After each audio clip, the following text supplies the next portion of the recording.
Hello everyone!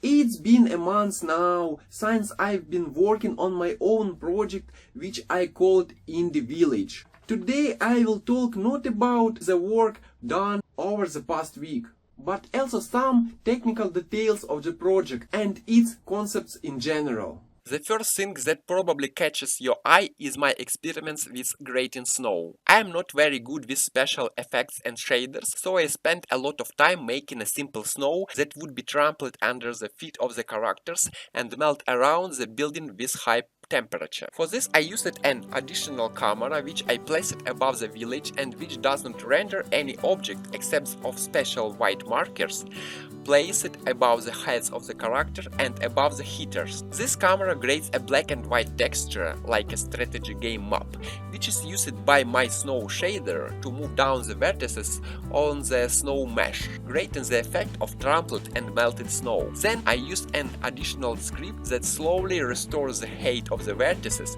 creating the effect of covering the trampled areas with snow again. I will still work on the snow, but I like the way it looks already. Snow adds dynamics to the scene, forcing it to constantly change. This is just enjoyable! As an additional to the snow, I have made a new structure, a heater. It uses coal as fuel and melts snow, rising the temperature around. Characters need a comfortable temperature to get sick less often and be less dissatisfied. I continued to deepen the individuality of the settlers. I introduced character traits and skills into game. Character traits are randomly generated once and for all for each character and reflects his psychological baggage. Here are some examples of character traits: lazy, chatty, racist, clever, peaceful. Character traits play their role everywhere in the game. For example, a lazy character is less efficient at work. The traits are too varied, so I didn't manage to create any kind of structured scripting architecture for them, and just crudely weaved them into my code here and there. Among programmers, this is called nailing.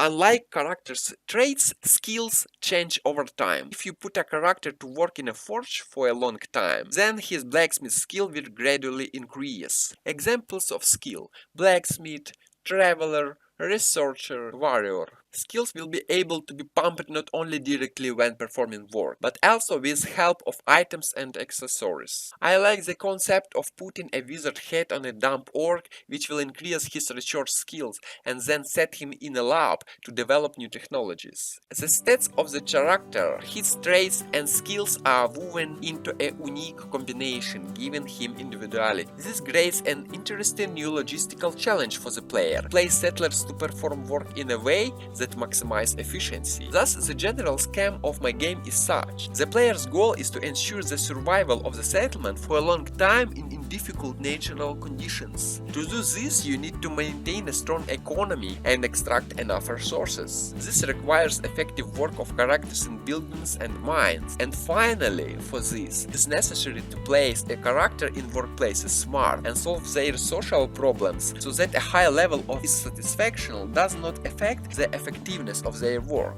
This concept of the game seems interesting and quite fresh to me.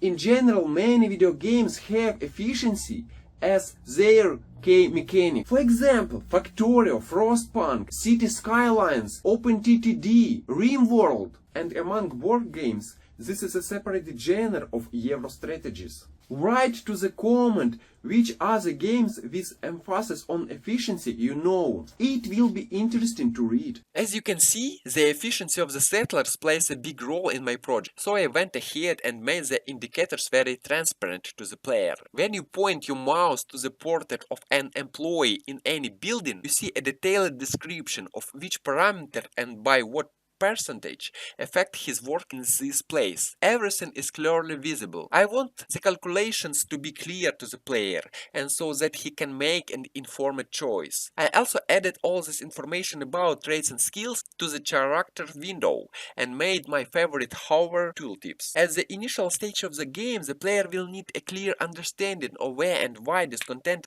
is growing among his settlers.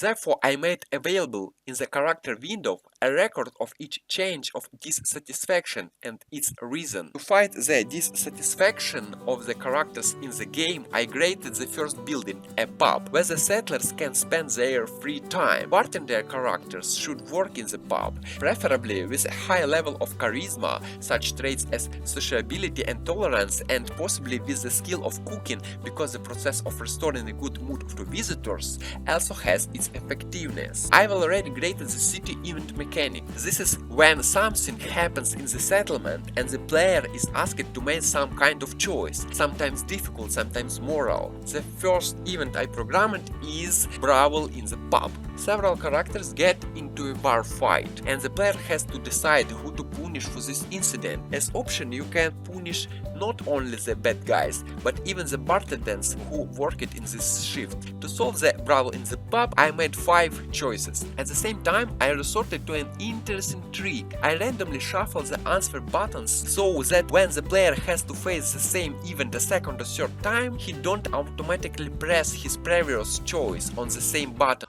I don't know, to be honest, if this will not become annoying to the player over time, but it was a try. Maybe I will bring this feature to the settings, so the player can turn off these dirty games with his mind. Our 3D modeler, who I'll introduce to you later, had started to release his first models. It's a house level 1 for characters, a simple hut built of wood and skins in a hurry. This is an orc, one of the 4 races that will inhabit the settlement. The models may still change a little, but it's important that the process of filling the game with models has already begun. In general, during the month of work, I wrote 160 scripts in C# with a total number of 11,000 lines of code. To be honest, I don't even know how much or how little it is, because I've never kept such statistic before. If you have your numbers for comparison, write in the comments. To date, the development plan of my project looks as follows. Second month, November.